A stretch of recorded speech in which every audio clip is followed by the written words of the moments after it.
आपके साथ प्रज्ञा तिवारी। प्रधानमंत्री नरेंद्र मोदी के नेतृत्व वाली सरकार ने आज अपने कार्यकाल के 12 साल पूरे कर लिए हैं। 26 मई 2014 को नरेंद्र मोदी गुजरात के सीएम से देश के प्रधानमंत्री बने। नरेंद्र मोदी 2014 में अच्छे दिन के वादे के जरिए सत्ता पर काबिज हुए और 2020 में आत्मनिर्भर का नारा दिया। इस तरह से 2014 से शुरू हुआ मोदी सरकार का सफर 2026 के पड़ाव पर पहुंच चुका है। 12 साल के कार्यकाल ने प्रधानमंत्री मोदी को देश में एक मजबूत लोकप्रिय नेता के रूप में स्थापित किया।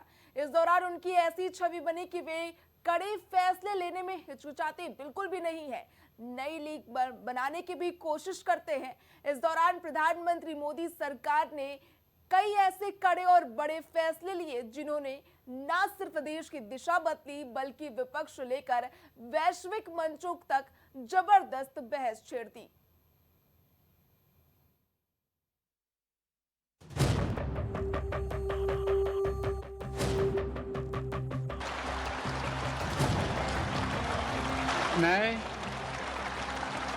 मैं नरेंद्र दामोदर दास मोदी ईश्वर की शपथ लेता हूं। मोदी सरकार के 12 साल भारतीय राजनीति, अर्थव्यवस्था, समाज और विदेश नीति के लिहाज से बेहद ऐतिहासिक और उथल पुथल भरे रहे। इसके बाद भी उन्होंने कई अहम फैसले लिए। कश्मीर में अलगाववाद और विद्रोह को चारा मुहैया कराने वाले अनुच्छेद 370 का खात्मा किया तो आतंकवाद पर भी नकेल कसने का काम मोदी सरकार ने ही किया। ऐसे में मोदी सरकार के 12 बड़े फैसले जिनकी इन 12 सालों में सबसे अधिक चर्चा रही है। ग्राफिक के जरिए समझते हैं मोदी सरकार के 12 साल किस तरह से बेमिसाल रहे। अनुच्छेद 370 का खात्मा, अनुच्छेद जम्मू कश्मीर से धारा 370 हटाई गई, महिलाओं को 33% आरक्षण, नारी शक्ति वंदन अधिनियम पास किया गया, नोटबंदी का फैसला, 500 और 1000 रुपए के पुराने नोट बंद किए गए, जीएसटी पर भी सरकार ने फैसला किया, एक देश एक टैक्स सिस्टम में ऐतिहासिक सुधार, 3 तलाक से भी सरकार ने मुक्ति दिलाई, एक बार में 3 तलाक जो है गैर कानूनी, अग्निपथ योजना, सेना में अग्निवीर भर्ती मॉडल केंद्र सरकार मोदी सरकार लेकर आई, भव्य राम मंदिर का निर्माण, राम जन्मभूमि पर भव्य मंदिर, नागरिकता संशोधन कानून यानी कि सीएए, अल्पसंख्यकों को भारतीय नागरिकता, डिजिटल इंडिया और जनधन, करोड़ों जनधन खाते और डिजिटल पेमेंट क्रांति मोदी सरकार लेकर आई, सर्जिकल और एयर स्ट्राइक, आतंकवाद पर मोदी सरकार का बड़ा प्रहार, सवर्णों को 10% आरक्षण, आर्थिक आधार पर आरक्षण भी मोदी सरकार लेकर आई, नई शिक्षा नीति और नए कानून, शिक्षा और कानून व्यवस्था में भी बदलाव मोदी सरकार के कार्यकाल के दौरान ही हुआ।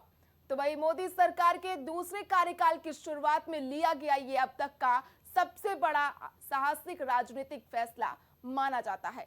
5 अगस्त 2019 को सरकार ने जम्मू कश्मीर को विशेष दर्जा देने वाले अनुच्छेद 370 को पूरी तरह से समाप्त कर दिया गया।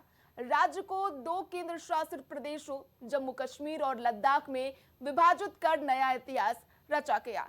संसद के विशेष सत्र में मोदी सरकार ने दशकों से लटके महिला आरक्षण बिल को भी पास कराया। मोदी सरकार का तीसरा बड़ा फैसला नोटबंदी था। 8 नवंबर 2016 की वो रात कोई भी नहीं भूल सकता जब प्रधानमंत्री नरेंद्र मोदी ने राष्ट्र को संबोधित करते हुए अचानक नोटबंदी करने का फैसला लिया। देश में 500 और 1000 रुपए के नोटों को चलन से बाहर करने का सरकार ने ऐलान कर दिया। मोदी सरकार ने टैक्स सिस्टम में सुधार के लिए बड़ा कदम उठाया। 1 जुलाई 2017 की आधी रात को संसद के सेंट्रल हॉल से देश में वस्तु एवं सेवा कर लागू किया गया। इस तरह दर्जनों अप्रत्यक्ष करों को खत्म कर वन नेशन वन टैक्स का सपना भी साकार किया। मोदी सरकार ने मुस्लिम महिलाओं को 3 तलाक से निजात दिलाने का भी काम किया। मुस्लिम महिलाओं को अधिकार दिलाने के नाम पर मोदी सरकार ने मुस्लिम महिला विवाह अधिकार संरक्षण अधिनियम पारित किया। इसके बाद मोदी सरकार सेना में भर्ती का एक नया मॉडल लेकर आई। भारतीय सेनाओं को युवा और तकनीकी रूप से सक्षम बनाने के लिए मोदी सरकार अग्निपथ योजना लेकर आई। वहीं दशकों पुराने अयोध्या में राम जन्मभूमि विवाद पर सुप्रीम कोर्ट से बड़ा और ऐतिहासिक फैसला आया, लेकिन अदालत से निर्णय के बाद मोदी सरकार जिस तरह से एक्टिव हुई, राम मंदिर के निर्माण का कार्य कराने का फैसला लिया गया। इसके लिए सरकार ने ट्रस्ट का गठन कर मंदिर निर्माण का रास्ता साफ किया। 22 जनवरी 2024 को अयोध्या में भव्य राम मंदिर की प्राण प्रतिष्ठा की गई, जिसमें प्रधानमंत्री नरेंद्र मोदी खुद शामिल हुए थे। फिर मोदी सरकार नागरिकता संशोधन कानून लेकर आई।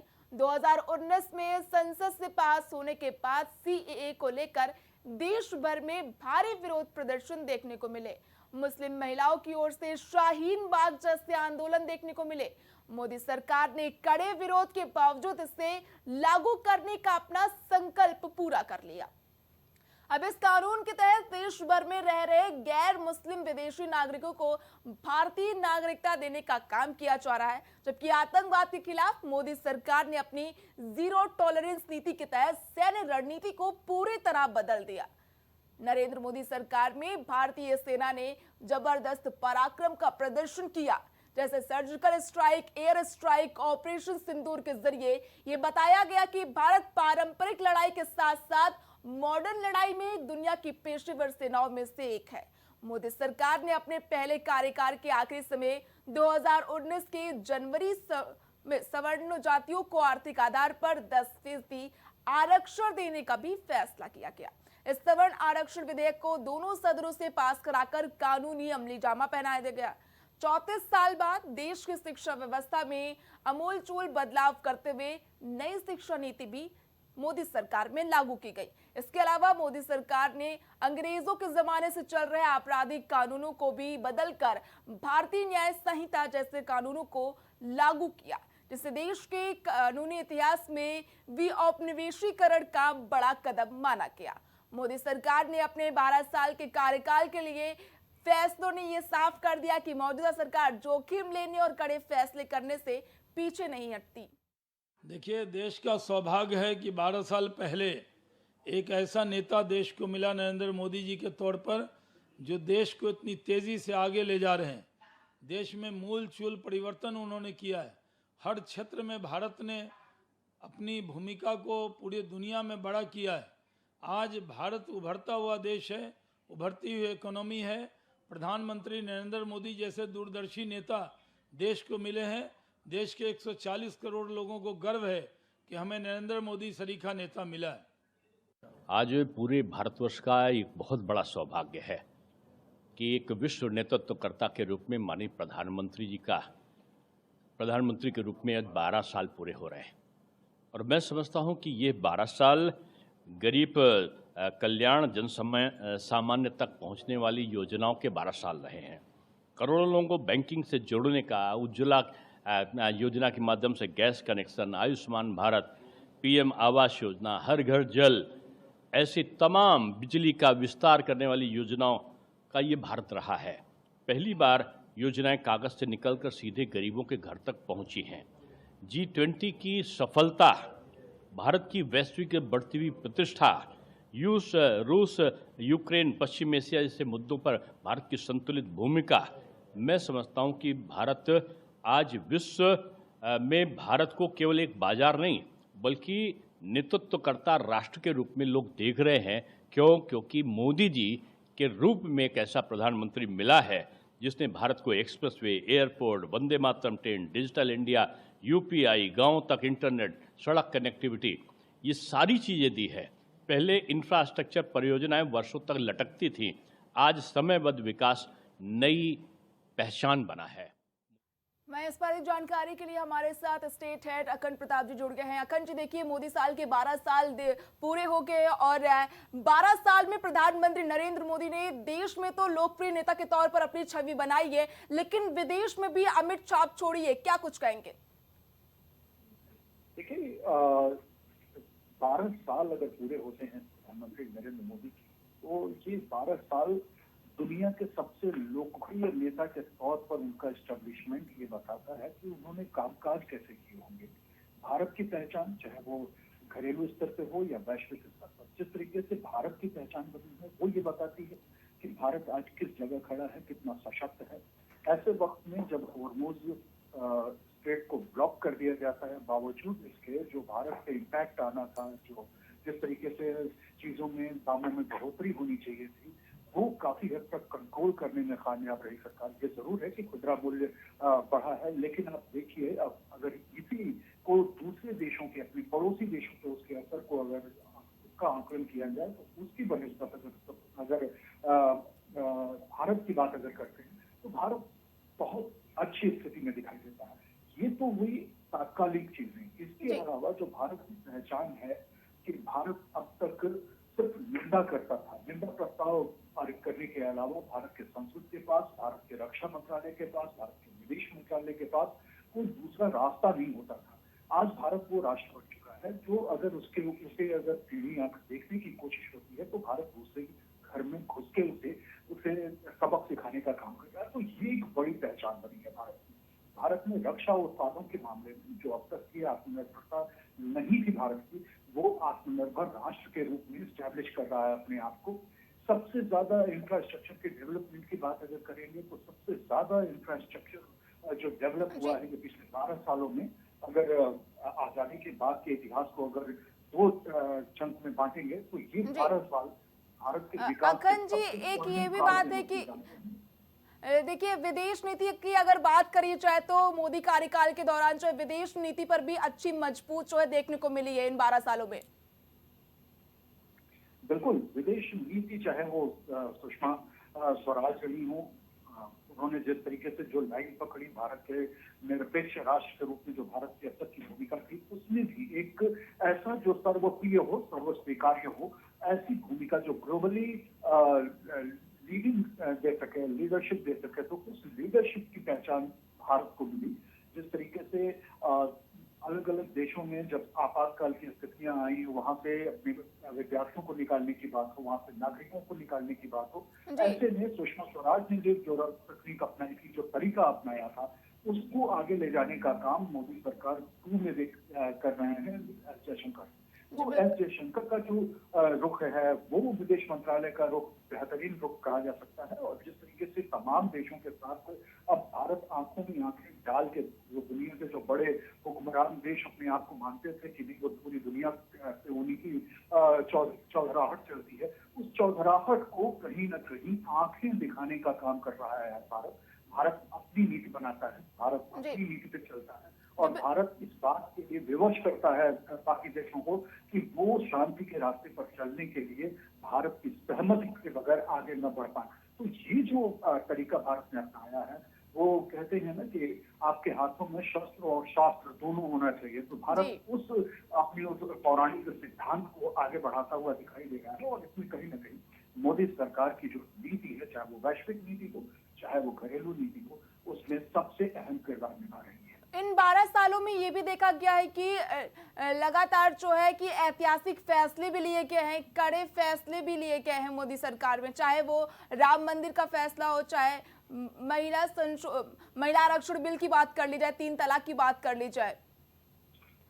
बिल्कुल, चाहे महिला आरक्षण की बात हो, राम मंदिर की बात हो, मुस्लिम महिलाओं के 3 तलाक की बात हो, उभरती हुई इकोनॉमी के तौर पर भारत की पहचान की बात हो, रक्षा मामलों में भारत की छवि की बात हो, किसान सम्मान निधि, आवास विकास योजना जो पीएम आवास योजनाएं हैं उनकी बात हो, हर घर नल की बात हो, बहुत सारी योजनाएं ऐसी रही हैं और G20 के आयोजन की बात रही हो।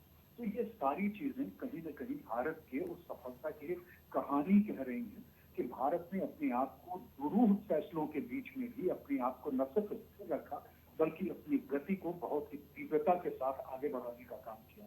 विकास की जिस सीढ़ी पे आज भारत पहुंच चुका है, ये आज से 12 साल पहले शायद इस जगह की कल्पना भी नहीं की जा सकती थी। 2047 में विकसित भारत का ख्वाब बुना जा रहा है।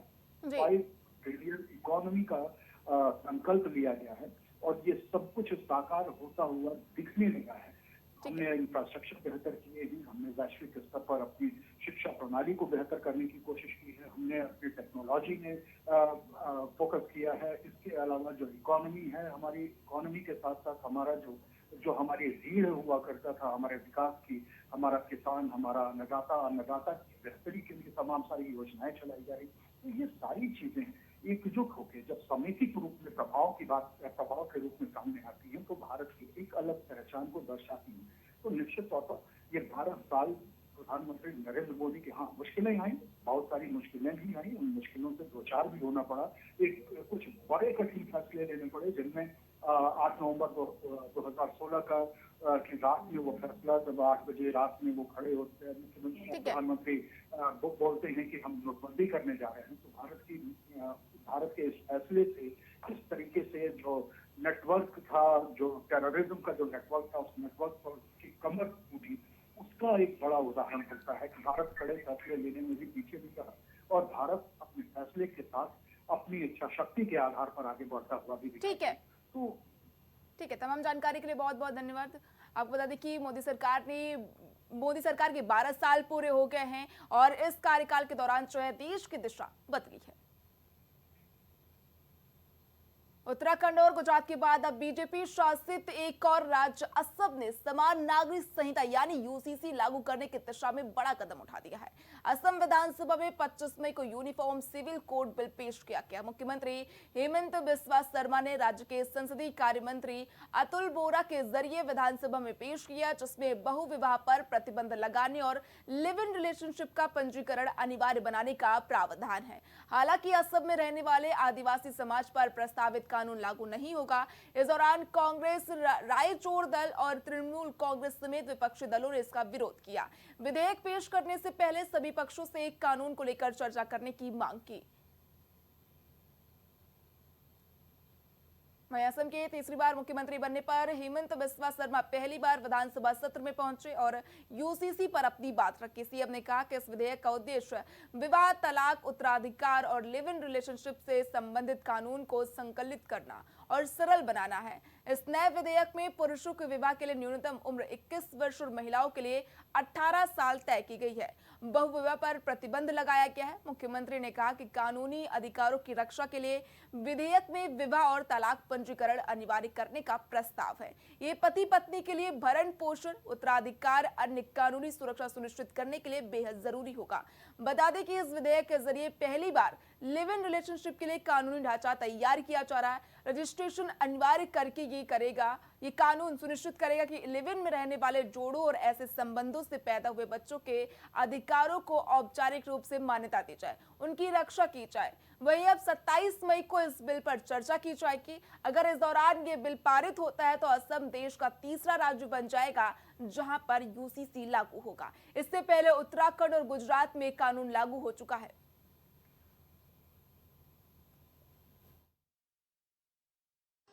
देखिए, यूसीसी हम लोग इलेक्शन में जब जनता के बीच गए थे, उस समय हम लोगों ने कहा था कि हमारी अगर सरकार आती है तो हम लोग यूसीसी लाएंगे और हमारी जो कमेंट है कि यूसीसी लाना है और इसी तरह से डॉक्टर हेमंत बिस्वा शर्मा जी जो कहते हैं वो करते हैं। रूप से एक अच्छा बिल पेश किया है।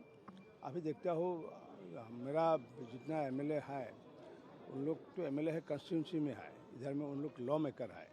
Each and every law maker उन लोग का जितना ओपिनियन है ओपिनियन प्लेस करेगा। उनका बाद जो पारित करने का व्यवस्था है, एज पर रूल जो पारित करने का व्यवस्था है, निश्चित रूप से पारित करने के लिए हम प्रयास करूँगा। यूनिफॉर्म सिविल कोड में डिस्कशंस होगा। मैं चाहता हूँ भारतवर्ष के सभ्यता और संस्कृति में विश्वास करने वाले हर समाज ने, हर धर्मीय समाज ने इस मुद्दे को सपोर्ट करना चाहिए कि हम लोग ये चाहते हैं कि हर नारी शक्ति को अपना हक मिलना चाहिए, गर्ल चाइल्ड को अपना हक मिलना चाहिए। बिल तो आया हुआ है लेकिन शायद डिस्कशन पर कल होगा। आज नारी शक्ति वंदन अधिनियम इस पर चर्चा होना है, वो कल यूसीसी पर होगा। और जैसे कि भारतीय जनता पार्टी की सरकार प्रतिबद्ध है कि हमारे जो 50% जो नारी समाज है उनको न्याय देने के लिए, लेकिन इसमें कांग्रेस ने जो रोड़ा डाला है ये एक्सपोज हो चुके हैं। इलेक्शन कमिश्नर को यूज किया है, उन लोग का गवर्नमेंट है, उन लोग का डीसी, उन लोग का जो एडीसी ऑफिसर लोगों को, सब लोगों को उन लोग यूज किया है करके उन लोगों का फायदा हुआ है। तो उन लोगों का हिसाब से डिलिमिटेशन करके कर लिया है। कौन सी एलआईसी का क्या सीमा होगा, कौन सी में कितना लोग रहेगा, कितना बेटर रहेगा। ये महिला संरक्षण बिल देके, रिजर्वेशन देके ये लोग कुछ नहीं कर रहे। हम लोग का पूरा उन लोग का सहमत है। अगर 33% महिला संरक्षण करेगा, हम लोग का कोई हमें विरोध नहीं है, लेकिन महिला का वो रिजर्वेशन का नाम से डेलिमिटेशन कराएगा, इसमें हम लोग विरोध है। महिला संरक्षण बिल, हाँ हम लोग को मालूम है नारी नारायणी, हाँ जननी जन्मभूमि से स्वर्गा देवी गरियसी, ये हमारा संस्कृति है। और सबसे बड़ा बात है कि ये जो 33% रिजर्वेशन, इसका मूल मुद्दा क्या है?